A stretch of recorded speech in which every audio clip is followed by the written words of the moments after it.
1장 6절에서 11절 말씀까지 우리 같이 읽겠습니다. 같이 읽어요. 시작. 그들이 모였을 때에 예수께 여쭈어 이르되 주께서 이스라엘 나라를 회복하심이 이때니까 하니 이르시되 때와 시기는 아버지께서 자기의 권한에 두셨으니 너희가 알 바 아니요 오직 성령이 너희에게 임하시면 너희가 권능을 받고 예루살렘과 온 유대와 사마리아 땅끝까지 이르러 내 증인이 되리라 하시니라. 이 말씀을 마치시고 그들이 보는데 올려가시니 구름이 그를 가리워 보이지 않게 되더라. 올라가실 때 제자들이 자세히 하늘을 쳐다보고 있는데 흰옷 입은 두 사람이 그들의 곁에 서서 이르되 갈릴리 사람들아 어찌하여 서서 하늘을 쳐다보느냐. 너희 가운데서 하늘로 올라가신 이 예수는 하늘로 가심을 본 그대로 오시리라 하였느니라. 아멘. 하나님 말씀이었습니다. 올 새해 첫 주일입니다. 제가 무슨 말씀으로 메시지를 전할까 기도하면서 또 올 한 해 하나님 어떤 말씀을 우리에게 주시렵니까 하면서 주신 말씀이 하나님의 권능을 받아 새 일을 행하자. 그래서 하나님의 권능을 받아 새 일을 행하자, 이 말씀이었어요. 따라해 봅시다. 하나님의 권능을 받아 새 일을 행하자. 하나님의 권능을 받아 새 일을 행하시는 여러분 되기를 주의 이름으로 축원합니다. 이 가장 중요한 겁니다. 뭐가 중요하냐? 하나님의 권능을 받아 새 일을 행하려면 누구에게 권능을 주실까? 그렇죠? 내가 권능을 받아야지. 내가 권능을 받아. 그러면 권능을 받는 사람은 누굴까? 한마디로 말해서 하나님이 권능을 주시는 사람은요, 연약한 사람이에요. 하나님의 능력이 필요한 사람입니다. 내 한계를 느낀 사람이에요. 자기 힘으로 할 수 없다고 하는 사람. 그런 사람들이 하나님이 권능을 주시죠. 여러분이 약할수록 하나님은 여러분을 더 강하게 사용하시는 줄 믿습니다. 예수님이 제자를 부르실 때도 이들도 다 연약한 자들이었어요. 그런데요, 세상을 살아보니까요, 그리고 제자들을 보니까요, 제가 한 가지를 깊이 있게 깨달은 게 있는데, 그게 뭐냐면 사람은 참 교만하다라는 것을 깨달았는데요, 이 교만이라고 하는 것이 하나님 앞에서나 사람 앞에서 참 별로 좋은 모습이 아닙니다. 하나님은 겸손한 사람을 찾으세요. 근데 예수님이 제자들을 부르실 때 누구를 부르셨는가 봤더니 똑똑한 사람을 부르지 않으시고 저 고기 잡는 어부들, 돈을 뺏어서 로마에다 바치던 매국노 세리들, 그리고 주일에 예배드리지 못하고 회당에 나가지 못하는 저 목동들, 그리고 몸을 팔아야 먹고 살던 창녀들, 이 사람들은 전부 사람들에게 손가락질을 당하던 그런 죄인들이었고 또 연약한 사람들이었어요. 예수님은 그들과 어울리시고 또 그들을 제자로 뽑으셨단 말이죠. 그런데 그들이 그럼 그렇게 연약하니까 예수님 앞에 나와서 제자가 됐을 때 그들이 그럼 겸손하게 주님을 따랐느냐? 그렇지는 또 않더라는 거예요. 서로 자기가 잘났다고 싸우고 높은 자리에 앉겠다고 그렇게 예수님의 뜻도 깨닫지 못하고 살아가더라는 거예요. 그래서 제가 그걸 보면서 보니까 사람이 많이 가졌다고 겸손하는 게 아니에요. 정말 세상 말로 쥐뿔도 없는데, 가진 것도 없는데, 내세울 것도 없는데 진짜 교만한 사람들도 대부분이더라는 거예요. 사람은 참 교만하구나. 사람들은 오해를 합니다. 힘이 없으면 사람이 겸손할 거라고 생각해요. 근데 그렇지 않아요. 힘이 없고 능력도 없는데 교만한 사람 많아요. 제자들도 그랬어요. 우리는 겸손하라는 얘기를 참 많이 듣습니다. 하나님이 겸손한 사람을 쓰신다, 교만한 사람을 쓰시지 않는다는 얘기 너무 잘 알아요. 성경에도 겸손하라는 얘기 잠언서도 그렇고 참 많이 나옵니다. 우리는 그런 말씀을 설교 시간에 듣습니다. 그런 말씀을 읽습니다. 그리고 마음으로 이렇게 생각합니다. 그래, 나는 겸손해야지. 책을 읽어보면 리더십이라든지 인간관계론이라든지 이런 책들을 다 읽어보면 공통적인 게 그거예요. 겸손해야 된다. 그래야 사람들이 널 좋아한다. 그래야 인간관계도 이루어지는 거예요. 여러분, 누가 잘난 사람하고는 옆에 있고 싶지 않아 해요, 사람들은. 세상도 겸손한 사람을 좋아한다, 겸손해야 성공한다 가랍니다. 성경에서도 겸손해 하나님이 쓰신다, 겸손하라 그럽니다. 그래서 우리는 책을 읽든지 말 듣든지 속으로 생각합니다. 그래, 겸손하자. 그런데요, 실질적으로 진짜 겸손은 몰라요. 왜 그러냐면요, 사람은 겸손한 척을 합니다. 이게 겸손이라고 생각해요. 내가 있는데 없는 척을 하자. 그럼 사람들이 날 좋아할 거다. 그럼 하나님이 나를 복 주실 거다. 그래서 내가 있는 것을 숨기고 없는 척하는 걸 겸손이라고 생각합니다. 내가 능력이 있는데 능력이 없는 척하고, 내가 힘이 있는데 힘이 없는 척하는 것을 겸손이라고 생각합니다. 그럼 사람들이 좋아해요. 조금이라도 힘이 있으면 힘 있는 척하고 있는 척하면 사람들이 재수없다고 그러죠. 사람 싫어합니다. 그러니까 우리는 저 사람 겸손해 라고 말하지만, 사실 내가 겸손해져야지 라고 말하지만, 그건 겸손한 척하는 거예요. 그걸 어떻게 아느냐면요,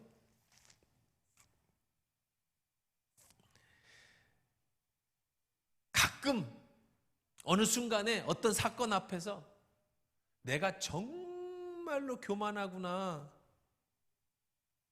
그런 교만한 모습이 드러날 때가 있어요. 겉으로는 그냥 겸손한 척 하는데 뒤로 돌아서는 욕하면서 그래. 그러면 사실 보니까 내가 참 교만하네, 이런 걸 느낄 때가 참 많아요. 그건 겸손이 아니에요.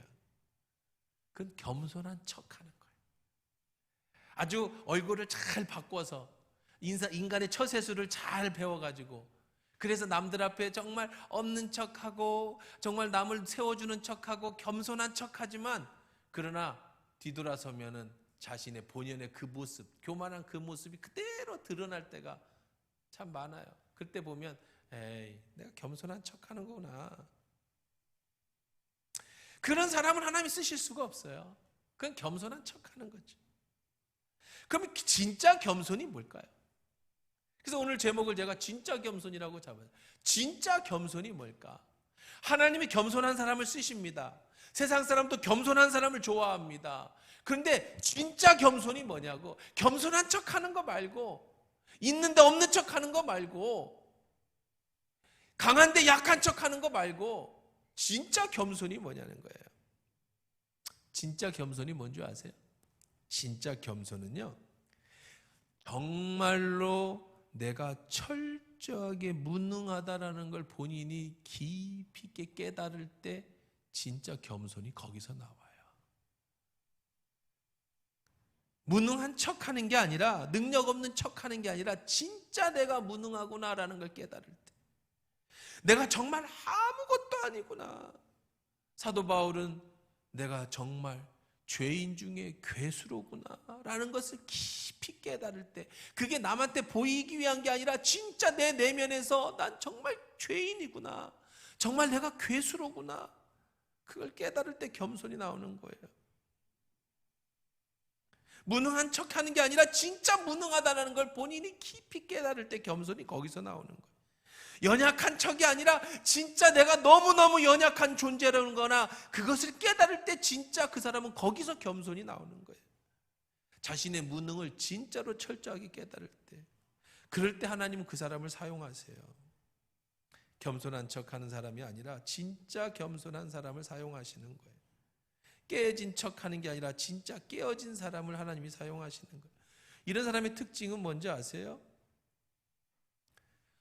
진짜 겸손한 사람의 특징은 딱 하나 있습니다. 그거 하나로 다 그 사람이 진짜 겸손한지 아닌지를 알 수 있어요. 그게 뭐냐면요, 아주 단순한데요, 하나님 없이는 내가 아무것도 할 수 없습니다 라고 진심으로 뱃속 깊은 곳에서부터 고백한 사람, 오늘도 그렇게 고백하고 사는 사람, 그 사람이 진짜 겸손한 사람이에요. 그러면 언제 그걸 깨닫는지 아세요? 내 마음대로 살아봤습니다. 내 뜻대로 살아봤습니다. 일이 잘 됐습니다. 그래서 앞으로도 잘 될 건 줄 알았습니다. 성공했는 줄 알았습니다. 이제 조금만 있으면 다 완성될 것 같았습니다. 뭐가 내가 된 줄 알았습니다. 그런데 완전히 와르르 한순간에 무너진 경험을 한 사람들, 그것이 어떤 질병의 문제였든지 인간관계의 실패의 문제였다든지, 내가 생각하기에 나는 정말로 그런 사람인 줄 알았는데, 나는 정말 사랑이 많은 사람인 줄 알았는데, 나는 정말 온유한 사람인 줄 알았는데, 정말로 나는 능력 있는 사람인 줄 알았는데, 어느 사건 앞에, 어떤 현실 앞에 내 자신을 냉철하게 돌아볼 수 있는 기회를 얻을 때, 내가 철저하게 죄인이구나, 나는 정말 어쩔 수 없는 연약한 인간이구나, 그걸 경험하는 거예요.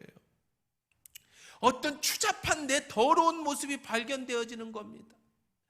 인생이 뭔지, 인간이 뭔지 깊이 있는 고뇌를 경험해 보는 겁니다. 어떤 상처, 어떤 아픔, 어떤 실수, 어떤 것이 됐든 간에 부족한 내 모습, 나의 연약한 모습을 깊이 바라본 사람만이, 그걸 진정 깨달은 사람만이 거기에 겸손이라는 게 생겨요. 왜 그래요? 내가 참 교만한 사람이었구나. 내가 가진 것도 없으면서 정말 가진 척했던 사람이구나. 그걸 깨닫게 되기 때문에 그래요. 그때 비로소 우리는 이렇게 고백합니다. 주님, 저를 불쌍히 여겨 주십시오. 저는 아무것도 아닙니다. 주님 도와주시지 않으면 나는 아무것도 할 수 없는 존재입니다. 주님, 나를 지켜주시지 않으면 나는 숨도 쉴 수 없는 사람이었습니다. 그런 사람에게 성령이 임하는 거예요. 그런 사람에게 권능을 주시는 거예요. 그런 사람에게 하나님이 능력을 주시는 겁니다. 그러면 그때부터는 내가 한 게 아니에요. 내 안에 계신 하나님의 능력으로, 성령의 능력으로 하게 되는 겁니다. 그때 비로소 고백하죠. 하나님이 하셨습니다. 그게 겸손이에요. 바리새인과 서기관들이 예수님께 찾아왔습니다. 새벽기도 묵상입니다. 왜 당신은 죄인과 어울리십니까? 예수님이 어울리던 사람들이 누구였다고요? 세리들, 매국노들이죠. 그 다음에 목동들, 이들은 죄인입니다. 왜냐하면 안식일에 예배 드릴 수가 없어요. 주일 예배를 드리지 못하는 건 무조건 죄인이었어요. 그 당시에. 왜요? 양을 어떻게 버리고 와서 예배 드립니까? 양 다 잡아가라고 이리가. 그 다음에 누가? 창기들, 창녀들. 이 사람들은 당연히 여자들이 할 수 있는 일이 이거밖에 없어. 그 당시에. 그래서 살기 위해서 나온 사람들이었어요. 그 사람들은 당연히 예배당에 못 왔습니다. 그 외에도 많은 죄인이라고 여겼던 사람들, 안식일을 지킬 수 없던 사람들, 이런 사람들은 사회 아웃사이더들이었어요. 제사장과 서기관, 종교 지도자들, 능력 있고 힘 있는 자들은 안식일에 모여서 예배를 드렸습니다. 그러면서 그들은 자부심을 가졌어요. 우리는 율법을 지키는 의인이다. 너희들은 예배도 못 드리는 죄인이야. 사회적 편견이 굉장히 심하던 시절입니다. 종교와 사회가 연합되어져 있던, 같이 짝해 있던 시대였으니까 안식일에 회당에 나오지 못하는 사람들은 아예 죄인 취급, 인간 이하의 취급을 받던 시절이었어요. 근데 하나님의 아들 예수님이 오셔서 매일 저녁 그들과 어울리십니다. 종교 지도자들과 종교 기득권을 가진 자들이 예수께 찾아왔어요. 아니 예수님, 왜 저 사람들하고 저런 죄인들하고 어울리십니까? 하나님의 아들이면 깨끗하고 의인인 우리랑 어울려야지요. 예수님 이렇게 대답하십니다. 마가복음 2장 17절입니다. 예수께서 들으시고 그들에게 이르시되 건강한 자에게는 의사가 쓸데없고 병든 자에게야 쓸데있느니라. 나는 의인을 부르러 온 것이 아니요 죄인을 부르러 왔노라 하시니라. 환자에게 의사가 필요하듯이 나는 죄인을 불러 의인 만들기 위해 온 사람이다. 그러니 내가 있어야 될 곳은 죄인들이 있는 자리 아니겠니? 바리새인과 서기관과 종교 지도자들은 하나님을 잘 믿는 사람들이었습니다. 그들은 부족한 게 없는 사람이었습니다. 근데 하나가 부족했죠. 예수님이 부족했어요. 그런데 그들은 그 부족이 필요 없었어요. 예수님 없이도 그들은 다 잘 살았거든요. 예수님 없이도 그들은 다 명예를 얻고 다 살아가는데 부족함이 없었습니다. 여러분, 누구에게 성령이 필요합니까? 누구에게 권능이 필요합니까? 철저하게 무너진 사람에게 하나님이 필요한 거예요. 내가 죄인인 것을 정말 깊은 바닥 끝까지 경험해 본 사람만이 예수의 십자가가 은혜로 다가오는 거예요. 왜 예수의 십자가가 여러분에게 은혜로 안 다가오는 줄 아세요? 여러분이 그 바닥을 치지 않았기 때문에 그래요. 여전히 내가 할 수 있다고 생각하기 때문에 그래요. 여전히 내 힘이 있다고 생각하기 때문에 그래요. 그런 사람에게는 십자가가 은혜로 다가오지 않습니다. 그런 사람에게는 성령의 능력이 필요 없어요. 어떤 종교 행위나 어떤 그런 것은 될 수 있겠죠, 예배가. 하지만 정말로 성령이 내 안에 오셔서 나에게 역사하시는 건 별로 필요가 없어요. 종교 지도자들, 바리새인들이 그랬습니다. 철저하게 무너진 사람만이 새롭게 세워질 수 있는 거예요. 철저하게 자기 한계를 느낀 사람만이 성령이 주시는 권능을 체험할 수 있게 되는 겁니다. 여러분, 올 한 해가 새롭게 시작됩니다. 올 한 해 성령으로 새 일을 행하시는, 권능을 받아 새 일을 행하자. 권능을 받고 새 일을 행하려면 어떻게 해야 될까? 무너져야 합니다. 철저하게 내 자신을 바라볼 수 있는 그 경험이 있어야 된다는 거예요. 아직도 여러분 내 능력이 있다고 생각하십니까? 그럼 아직도 멀었어요. 여러분이 말씀을 통하든 경험을 통해서든 어떤 것이 됐든 성령의 능력만이 나에게 필요하다고 진심으로 고백할 때, 그때 성령은 그 사람에게 임하시고 그때 성령은 그 사람에게 능력을 주시는 거죠. 이런 사람의 특징은요, 겸손해집니다. 이렇게 약하고 힘없고 능력 없는 사람이 예수님을 만나고 성령의 능력을 받아 새 사람이 되면 자기가 드러나지 않습니다. 예수가 드러납니다. 그럼 이렇게 얘기하죠. 저는 아무것도 아닙니다. 저는 연약합니다. 저는 부족합니다. 어떤 내가 성과를 이루고 큰 일을 이룰 때 사람들이 말합니다. 아, 당신 대단해요. 어쩜 그렇게 큰 일을 이룰 수 있었어요? 그때 이렇게 얘기합니다. 아닙니다, 아닙니다. 그런 소리 하지 마세요. 나의 나된 것은 하나님의 은혜입니다. 모든 것이 하나님이 하셨습니다. 저는 죄인입니다.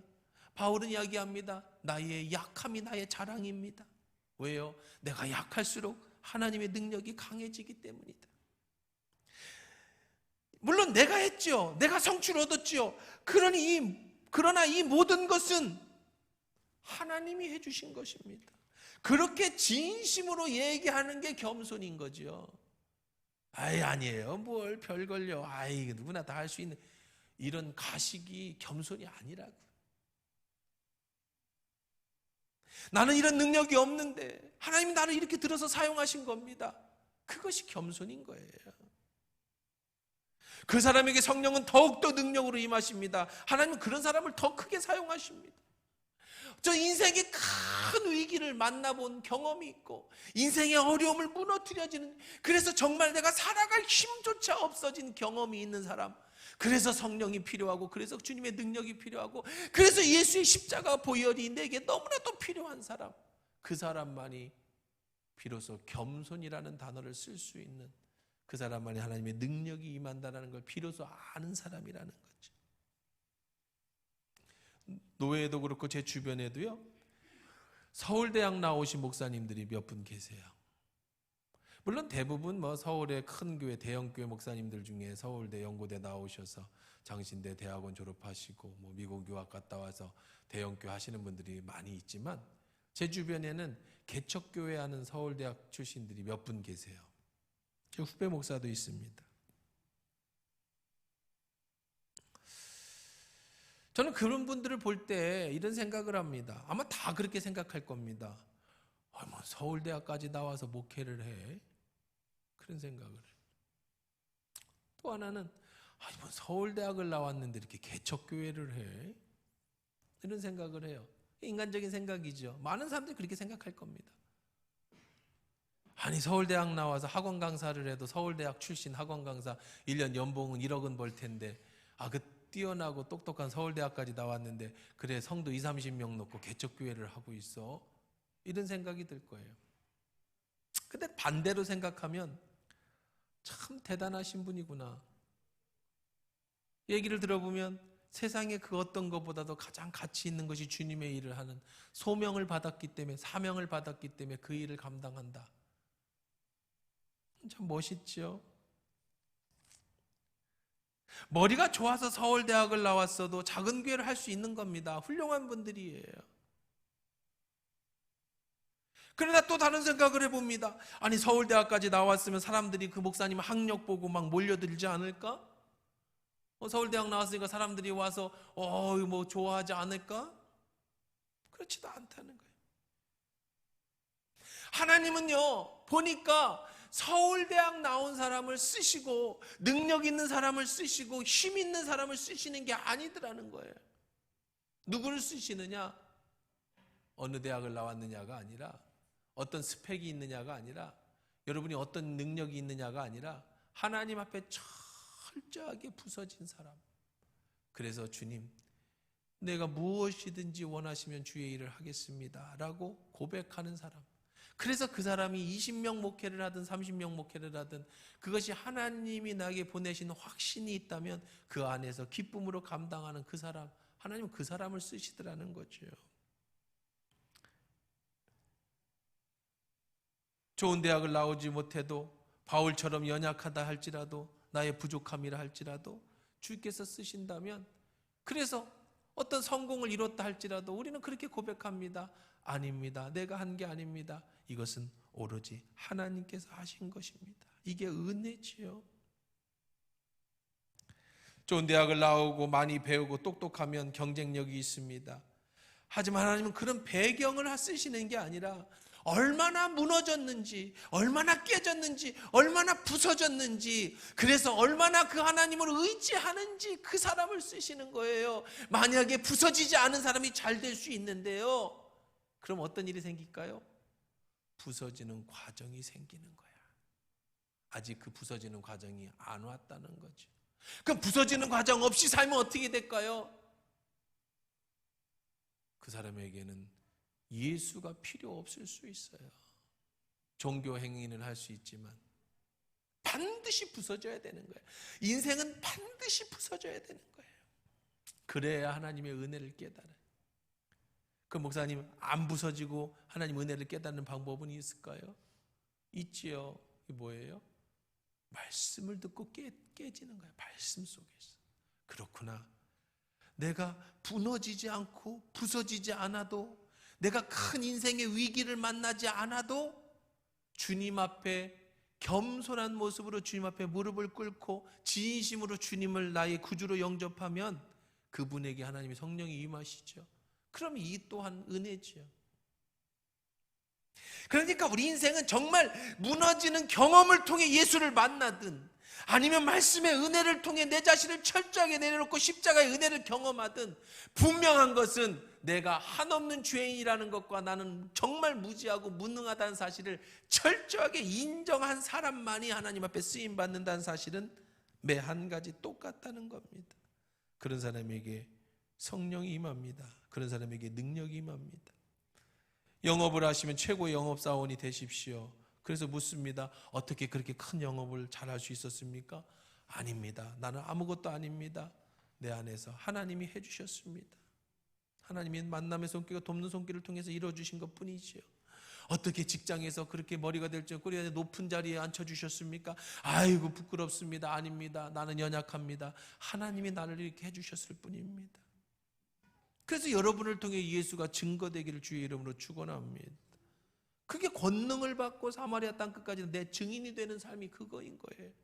꼭 여러분이 선교사가 아니라도 여러분이 있는 자리에서 능력 있는 자가 되십시오. 그래서 사람들이 묻습니다. 어떻게 해서 당신은 그런 능력을 얻었습니까? 아닙니다. 이 모든 것이 하나님께로 왔습니다. 이게 가식이 아니라 진짜로 뱃속 깊은 곳에서부터 하나님이 하셨다고 고백하는 그 사람이 겸손한 사람인 거예요.